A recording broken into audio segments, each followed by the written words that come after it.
ఆయన చెప్పిన దానికి నేను సమాధానం చెప్తున్నా. ఏంటంటే మీరు ఎల్ఓపి గారు మైక్ పెట్టుకోండి. డిక్షనరీ కూడా తెప్పిస్తా. డిస్కస్ సాఫ్రనైజేషన్ పదం ఎవరెత్తారు? రాంగోపాల్ రెడ్డి మీరు సీట్లో కూర్చోండి. సాఫ్రనైజేషన్ పదం ఎవరెత్తారు సార్? కూర్చోండి మీ సీట్లో. ఈ సభ్యుడు ఎత్తాడు. మీరు సీట్లో కూర్చోండి. పదాలు ఎన్నిక తీసుకోమని నేను కూర్చుంటాను. మీ సీట్లో కూర్చోండి. అంటే పద్నాలుగు మీరు ఆరోపణ చేసి వాకౌట్ చేస్తూనే ఒప్పుకున్నాం. మంత్రి గారు మీరు సీట్లో కూర్చోండి. అదే మీరు ఎందుకు ఎక్కడి నుంచి ఉంటారు?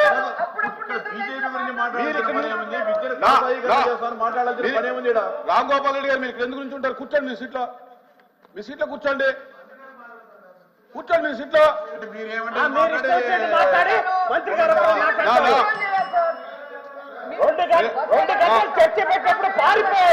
మాధవ్ గారు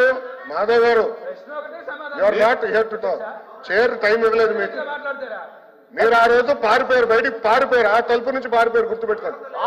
చర్చ చేయలేకపోయారు, కట్టుకోలేకపోయారు చర్చకి. ఆ తలుపు నుంచి పారిపోయారు మీరు ఆ రోజు.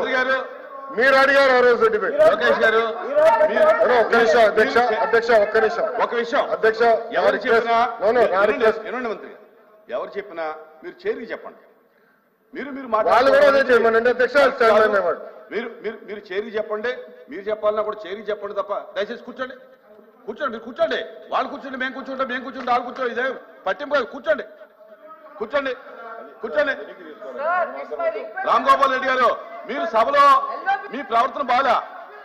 రామ్ గోపాల్ రెడ్డి గారు మీరు ఆ చేతులు పెట్టుకోవడం, మీరు సభ్యుల్లా ప్రవర్తించట్లా.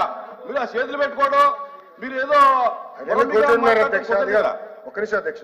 ఏంటిది? మీరు లేనప్పుడు చదువుకున్నవారు విద్యత ఉండాలి, సభ మర్యాద పాటించాలి. చెప్పండి అధ్యక్ష. అందరికీ ఒక్క నిమిషం అధ్యక్ష. ఎవరికే కాదు, ఒకరికి చెప్పామంటే అందరూ దాన్ని అన్వయించుకోవాలి. ఒక్కొక్కరికి చెప్పరు.